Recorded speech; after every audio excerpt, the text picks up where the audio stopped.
chers internautes de Waguñaay TV.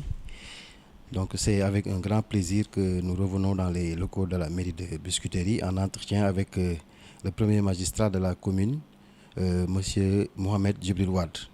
membre en même temps de la Fédération sénégalaise de football. Donc il nous pousse à lui poser une première question relative à l'actualité sportive qui est la CAN. Donc monsieur le maire ñu ngi lay nuyu. maa ngi lay nuyu di la gërëm di la sant di nuyu mbokku internautes ak téléspectateurs Waguñaay TV yëpp yi nekk Sénégal ak dans la diaspora et partout dans le monde di am plaisir ñëwaat encore une fois di waxtaan ak yéen ci actualité nationale bi ak actualité bi nga xam ne moo xew tey ci àdduna bi yëpp. jërëjëf monsieur le maire comme ni ñu la ko waxee rek ñu ngi dellu encore di la gërëm à chaque fois que ñu sollicité la di nga ñu recevoir te loolu dafa am lu bëri lu muy firnde que ni maire bu vraiment maire bu ouvert nga boo xam ni lépp loo def rek bëgg nga ñëpp jot si li ñu lay njëkk a laaj nag comme ni ñu ko waxee sànq donc c'est par rapport ak CAN bi en tant que membre de la fédération de football nga nekkoon Yamoussoukro donc ñu peut-être duñ lay laaj mooy ban bilan nga mën a def par rapport ak match de poule yi nga xamante ni que ni Sénégal génn na ci ak un kii très positif. Tout d'abord damay féliciter di remercier tout le peuple sénégalais. ci appui bi nga xam ne ak unité bi ñuy def autour des lions de la Teranga.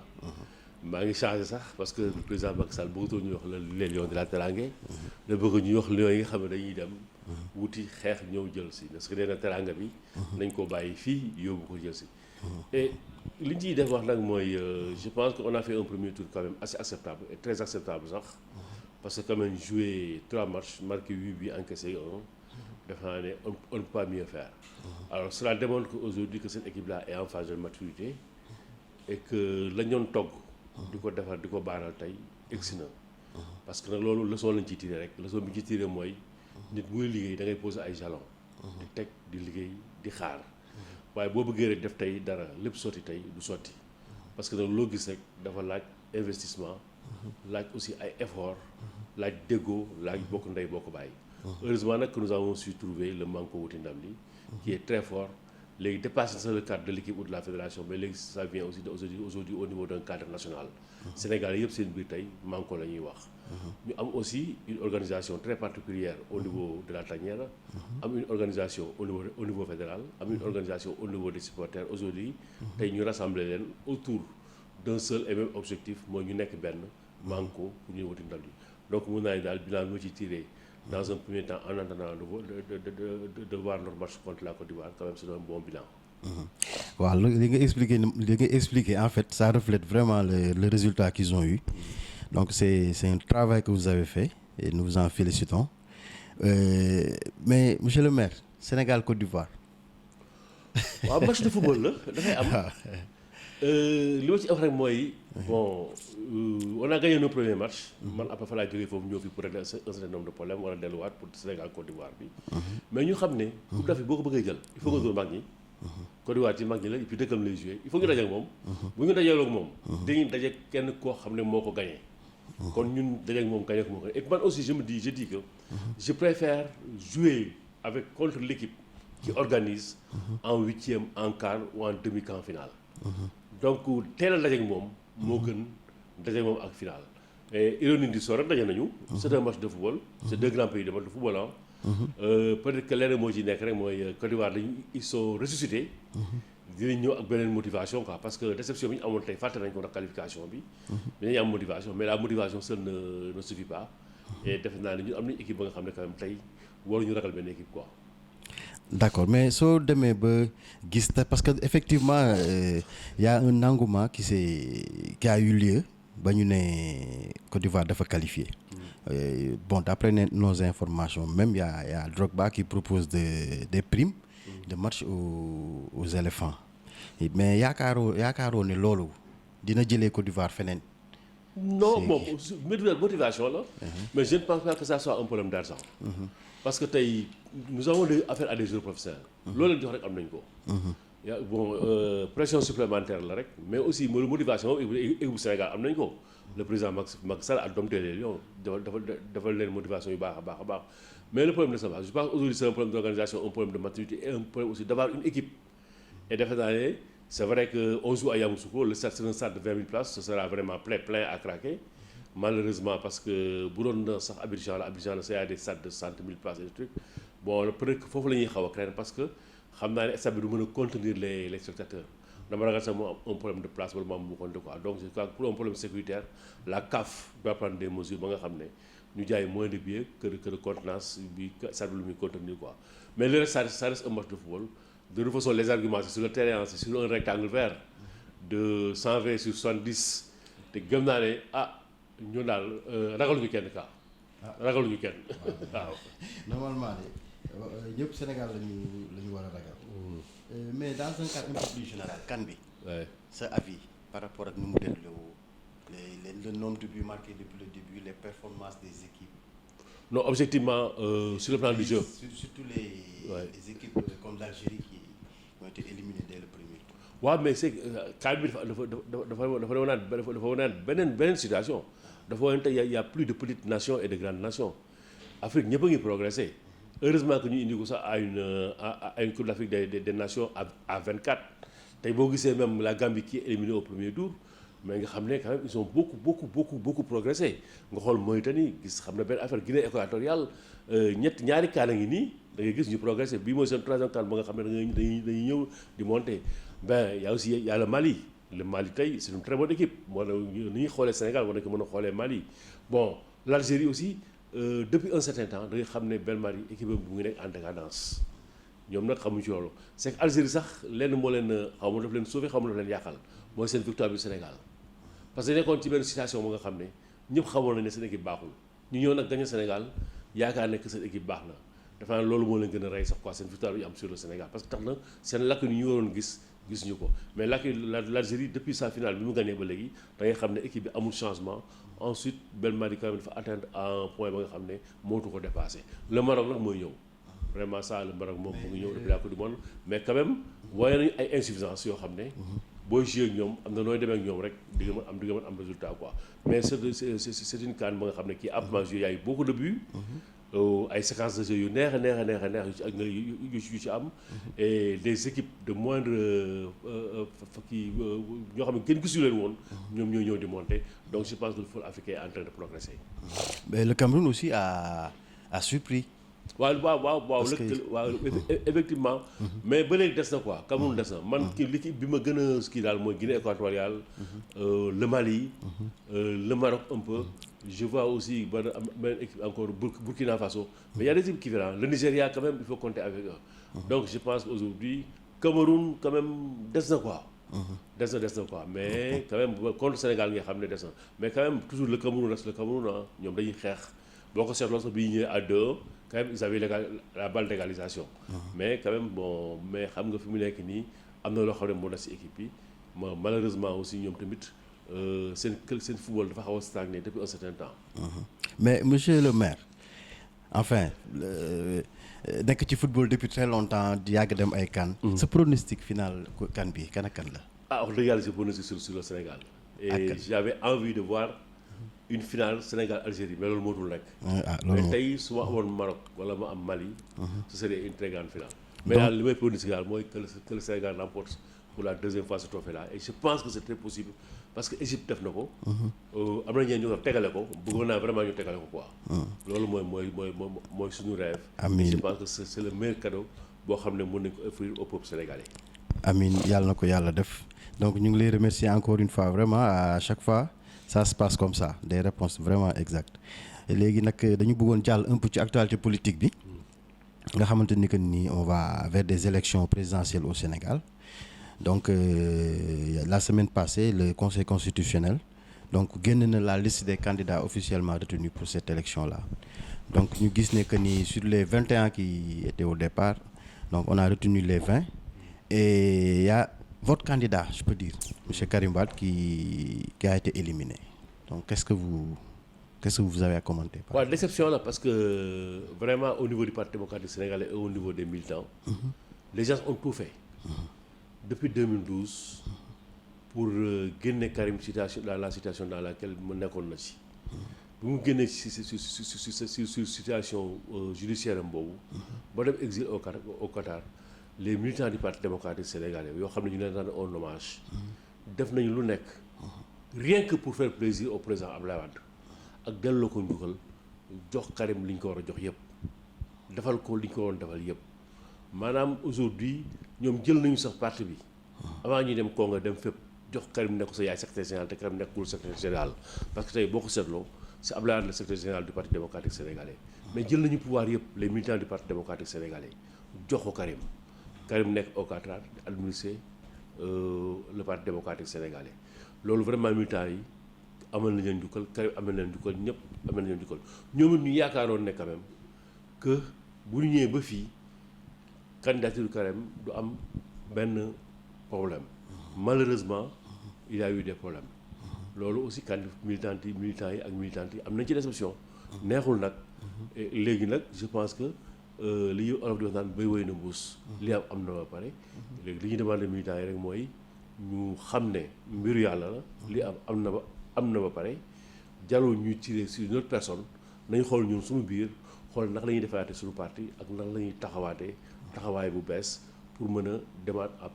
amaat un nouveau départ dafa ne loolu moo ci am solo. mais monsieur le maire est-ce que yéen xam ngeen li waral élimination bi. ben li waral élimination bi je pense que la su amee bu ñu ko jiñ kenn. parce que la constitution est très claire. li constitution wax nag mën nga ci d'accord wala mën nga ci bañ a d'accord. parce que constitution wax na ko ba pare. Pour être président de la République, candidat à l'élection présidentielle, il faut être de nationalité exclusive sénégalaise. mooy même boo amoon double nationalité da nga war a renoncer benn bi double nationalité mooy nga dem nga judd ba pare wuti beneen bu dee binational nga xam ne da nga judd rek am ñaari nationalité loolu yàlla moo la ko defal maanaam papa ak yaay ba nga xam ne bokkuñu ay réew kooku binational la yow boo ko amee aussi yaay renoncer sa benn nationalité pour mën a ay candidat loolu constitution bi moo ko wax constitution bi aussi. code électoral bi moo dugaloon loolu ci loi bi constitution bi ñëw nag pour dëgëral loolu Abdoulaye Wade ñëw dugal ko ci constitution bi et ba koy Abdoulaye def aussi moom ci moom Abdoulaye Wade nga xam ne moom il est né avant les indépendances ak ñu bari jëwal na ay matuwaayam ba nga xam ne boo amoon sa nationalité française mosu ko am sax teg na ko fële léegi nag li ci desoon mooy Karim bi nga xam ne moom dal na ko moo ci waroon teel a jóg teel ko def malheureusement il ne l'a pas fait. loolu aussi buñ ko jiñ kenn voilà le problème parce que am na loo xam ne aujourd'hui yow yaa ko war a taxawal sa bopp keneen mënu la ko taxawal nga def ko. donc am na nag. donc bu ñu la déggee. dafa mel ni comme Karim moo yéex a déposé. këyit bi waaw. que mu ngi ko déposé le 23 octobre. du moom moo def erreur bi. waaw mais mënuñu ko jiñ keneen. de toute façon moom moo war a génn aussi wax. parce que lu mel ni su amee moom dafa war a génn wax mais lan moo ko tere wax. mais il faut pas aussi nit ñi di ko waxal wala nit ñi di supposé. ce qui est sûr mooy li ñu gis ci kayit yi mooy c' est le 23 octobre la ko déposé. ne waxoon nañ ne déposé woon en 2018 mais loolu kenn gisu ko. na génn fay war fi ne defoon na procédure bi en 2018 mais defu ko woon. donc la mu déposé en 2018 2019 xam ne nekk in fine pratiquement loolu amul. bu dee nag am na leneen lu ci nekk moom na génn wax ko parce que kenn di ko waxal. mais dama daal yaakaar ne boo bëggee nekk président de la république. bëgg a jiite parti bëgg a jiite ay nit. yenn saa da ngay génn di wax ak nit ñi. mais dara tere ko rek génn loolu aussi bu ñu gëm la loolu Sénégalais yi. mais est-ce que mu nekk mënul wax ak nit ñi. est-ce que cela veut dire que yéen ñi fi nekk di ko xeexal. amu ci kenn koo xam ne day dëgganteeg moom. soit au téléphone ou bien. du ma ne am na du ma ne amul. mais wax dëgg yàlla man gisuma ko dégguma ko. waaw wax dëgg yàlla gisuma ko dégguma ko. am na daal ay benn nit ñaari nit yoo xam ne dinañ leen wax naa ñu lii Karim wax naa ñu lii Karim te ñoo xam ne aussi nekk ñu lu rëy ci parti bi. xam naa benn nit bu ñu daal en général. moom dina wax ak Karim muy Aïdara Sylla. waaw na ma baal nag ci li ma turam. mais Aïdara Sylla boobu da gisuma ne nekk am na dara lu mu nekk ci parti bi. loo xam ne am na importance maa ngi moom a yem ci parti bi rek ay militants de base lañu.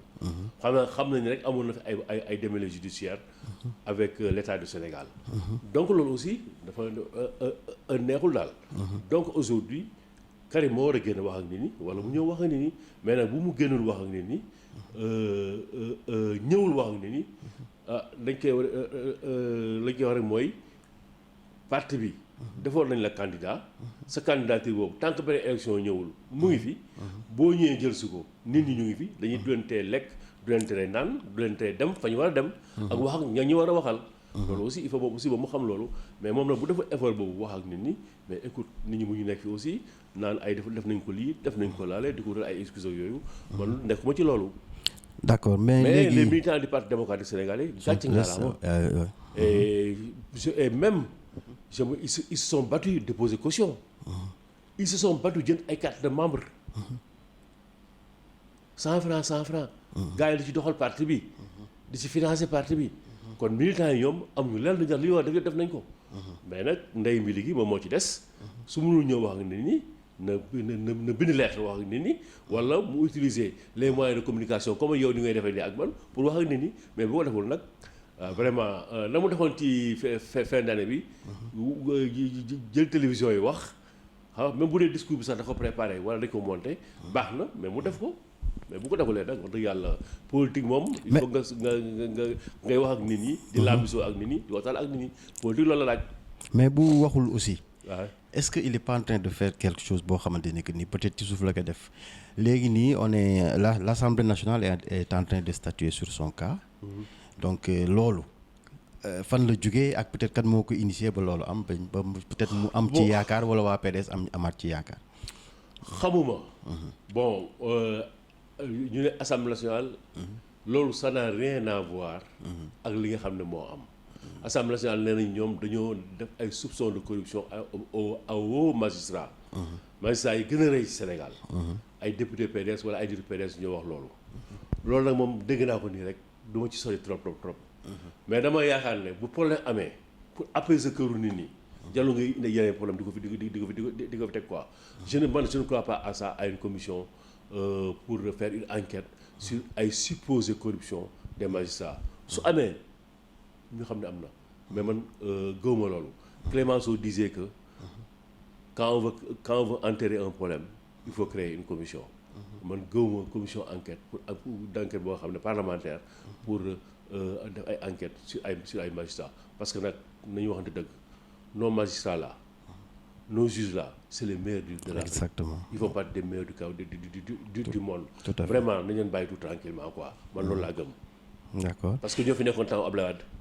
ñoo fi nekkoon temps Abdou Diouf ñoo fi nekkoon temps Senghor ba léegi ñoo fi nekkaat te bu ëllëgee bu subaa beneen président bu fi nekkee devant eux lay prêter serment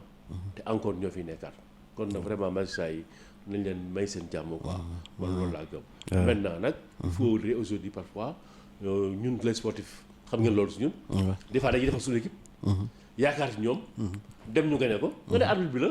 pour calmer nit ñi man noonu laa ko jàppee rek d'accord monsieur le maire mais bu ñu est-ce que duñu peut-être mën nañu supposer benn alliance peut-être wala Karim mu orienter ses militants vers un autre candidat est-ce que waaw mun na yaakaar loolu waaw mun na nekk mais man sama bopp personnellement man du ma xaar loolu quoi parce que loolu foofu sax la ñu bëggoon dugg voilà les réalités du Sénégal Karim gënu ma ko xam te gënu ko xam aussi ñun les militants du parti démocratique sénégalais yi xam ne ñun ñoo nekk fii bon il peut orienter mais je pense que li ci war mooy aujourd'hui que ñu toog man de man sama point de vue laay joxe xool Sénégal quelle est la personne parce que du orienté vers un parti wala un groupe de personnes c'est orienté vers un homme ba nga xam ne tey il est susceptible vraiment de régler les problèmes des Sénégalais wala boog am na mbaaxama bi am na cursus bi donc ñun moom man sama bopp jël naa position ba pare ci loolu boo ko fàttalikoo en 2019 quand le président Abdoulaye Wade est venu ici nee nañu lakk carte yi man dama def sama carte du ma ko lakk mu ne nañu voteel ñëpp ba mu des Macky Sall ak Maître Niang man damaa voteel Macky Sall te bu Macky Sall di nekk woon candidat Maître Niang moom mu doon wax moom laay voteel parce que ñoom laa xam ne c'est des libéraux waaw boobu in fine loolu moom du ma ko def loo xam ne nag may ma ko président Abdoulaye du ma ko may Karim mais ñu gis aussi que ni vous êtes revenu de Yamoussoukro et vous avez fait une importante déclaration donc boo xamante ni que nii peut-être xëy na am na ñu ko yaakaaroon mais xëy na aussi am na ñu ko yaakaaruloon donc ñu bëggoon la ci laaj sa xalaat lu ko indi ak yan lan mooy les tenants et aboutissants par rapport ak loolu. waaw li ko indi rek dama nekk sama logique bopp. j'appartiens à un parti politique ba nga xam ne génnaguma ci maa ngi ci biir muy le parti démocratique sénégalais. parti bi am ay tolof-tolof. en 2019. comme li ma waxee sànq ñu demoon ay élection mu amoon 5 candidats et li ma wax léegi mooy après la déclaration du président Abdoulaye mais man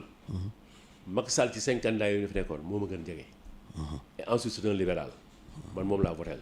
et j'avais même dit que ne moom bu nekk woon candidat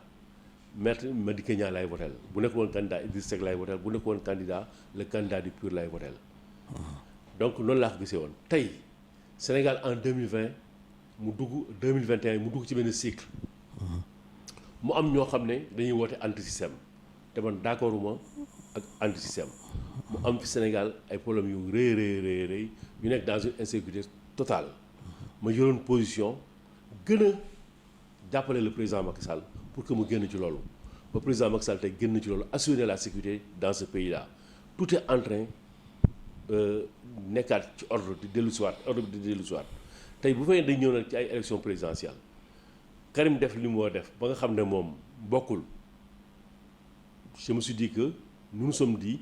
d'abord que sunu organisation dañ koy transformer en mouvement bi ñu ko transformer en mouvement ñu toog waxtaan suñu biir ñenn ñi ne nañ jàppale Karim wala ñu jàppale Amadou Ba mais seetlu nañ ne ñu jàppale Karim sax ñoom ñoo xawoon ëpp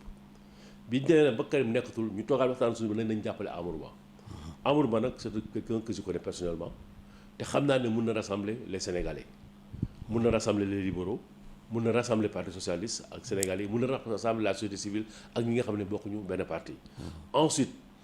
ci religion yi fi nekk yëpp Amadou Ba nekk na un homme doo xam ne mun na rassembler toutes les religions parce que aussi mu ngi demalante ak chrétiens yi mu ngi demalante ak jullit yi ci biir tarixa yi fa nekk aussi vraiment nekk na nit koo xam ne tarixa yëpp ak sëriñ sëpp jublu nañ ko donc ma ne nit ko ensuite fonctionnaire la ku tey la duggul ci lenn loo xam ne vraiment am na mun nañ ko waxal ci laa jàppee ne vraiment nekk nag aussi doomu Ñaari Tali loolu aussi c'est extrêmement important ma xam ko personnellement mais ak suñu groupe ñu ne ñun nañ leen ko jàppale te defe naa ne am nañu yaakaar ci moom que moom bu dellusee dina taxaw sur les problèmes du Sénégal et problème du Sénégal nag dara lu le problème de la jeunesse le problème de l'emploi loolu defe naa ne na ci mën taxaw te ñun aussi am nañu suñu idée pour échanger ak moom te commencé nañ ci échanger ak moom pour que mu def une politique ba nga xam ne tey xale yi nañ ci gis seen bopp. donc foog naa loolu leer na ñu bëggoon aussi peut-être nga wax ñu sa xalaat ci élection yi ñuy jëm nii avec 20 candidats. ak Benno Bokk Yaakaar nu mu explosé avec des candidats comme Boun Abdallah Dionne Aly Ngouille Ndiaye loolu lañ la bëggoon laaj sa xalaat par rapport ak. waaw mais ça peut se comprendre parce que un parti dafa am foo xam ne bu fa eggee rek toujours dafa am ay problème surtout un parti au pouvoir. Nous l'avons vécu avec le parti socialiste nekkum woon ci biir. man vivre naa ko personnellement avec le parti démocratique sénégalais. loolu lay APR ak Benno Bokk Yaakaar di vivre actuellement. mais le Benno est solide c'est la APR moom moo am problème. et am na ci ñoo xam ne am nañu seen ambition ça c'est normal aussi wane nañ ko peut-être que yoon bi ñu jaar rek laa xaw a fustigé. parce que ñoom bañ demee ba ne jox nañu seen kàddu Macky Sall. war nañu woon dellu si waat mais au départ moo nañu wax ne jox ñu seen kàddu Macky Sall ñu dem ak seen yoon mais tey aussi c'est normal que le président que le premier ministre Amadou Ba soit contesté par certains loolu dafay am dans un parti mais ce qui est important mooy c'est pas les Sénégalais qui sont dans les partis ñooy voté ils sont vraiment une minorité et aujourd'hui comme on dit là les élections présidentielles c'est la rencontre un homme et avec son peuple te je pense que Amadou Ba am na ay qualités yoo xam ne war na mën a convaincre les Sénégalais donc c'est vrai que APR ci élection législative yi ils étaient à 47%. mais il appartient à Amadou Ba aussi de travailler pour dépasser la barre de 40%. te aussi waa APR yi waa Benno Bokk Yaakaar que les partisans de Amadou Ba dont moi je fais partie nañu liggéey sax pour deuxième tour parce que man je suis un sportif. un match de football bu dee championnat la c'est 90 minutes plus les arrêts de jeu bu dee match la bii di ñëw comme Sénégal Côte d'Ivoire da ngay prévoir prolongation. mais monsieur le maire li ngay wax nii mbaa du yéen da ngeen jàpp ne élection yi ren mënul am premier tour. non man lépp laay jàpp. man quand je vais dans un combat. et puis il faut xam ne aussi démocratie sénégalaise. bi ñenn di contesté dafa avancé dafa jëm kanam qu'on le veuille ou non. gis nga 20 partis politiques yi ak 20 non astafurlah 20 candidats yi du yoon mais nag c'est parce que le président Macky Sall c'est un démocratie dafa ëpp. parce que démocratie des fois dañ ko war a régler dañ ko war a andi côté mais je pense en 2019 on a eu les meilleures élections 5 candidats dafa am lisibilité da ngay mën a xool mais 20 candidats dañu waxoon dëgg loolu taxawul moo tax les filtres là dañ ko war a gën a corser dañu waxoon dëgg amul benn lisibilité mais loolu aussi bu ñu nax suñu bopp kan lay arrangé l'opposition croit que ñoom la arrangé parce que il croit que li xamu amoon en 2000 am en 2012 seul contre tous mooy amaat du amaat de aujourd'hui il y a plus d'opposition ni de parti au pouvoir Macky Sall n'est pas candidat les gens s'opposaient à Macky Sall ils ne s'opposaient pas à Amadou Ba de kon ñi opposé woon Amadou Ba est-ce que duñu opposé woon ak Aliou Ndiaye te ñoo bokkoon ci même bateau bi. effectivement. ak ñeneen ñi ci des ñoom nag nga xam ne jaar nañu ci pouvoir bi donc aujourd'hui ñoom ñëpp ay adversaires lañu ku nekk sa adversaire la moroom la kon nag il faut que aujourd'hui au niveau de l'alliance bi nga xam ne mooy jàppale Amadou Ba ak ñi nga xam ne ñoo ne Amadou Ba nañu prévoir lépp mais nag nañu liggéey xeex pour le premier tour parce que match de football boo koy def premier mi-temps da nga war a laqali ko adversaire bi. Mais au cas où il y aurait un deuxième tour, est-ce que peut-être que vous pensez que les candidats qui sont issus du Benno Bokk Yaakaar vont se rallier à... Mais ils ont intérêt. Ouais. Mais ils ont intérêt, même ceux qui ne sont pas de Benno Bokk Yaakaar. Ils ont intérêt à s'allier avec Amadou Ba parce que dara la offre la rek ak demande la da ngeen toog ngeen waxtaan. Mais est-ce que nekkul donc c'est une stratégie en fait que vous avez mis en place donc au cas où il y aurait un second tour vous vous réunissez pour remporter facilement leurs ambitions. xam nga ñun tey fii Biscuiterie bi ñuy dem élection communale bari woon na fi ay candidats.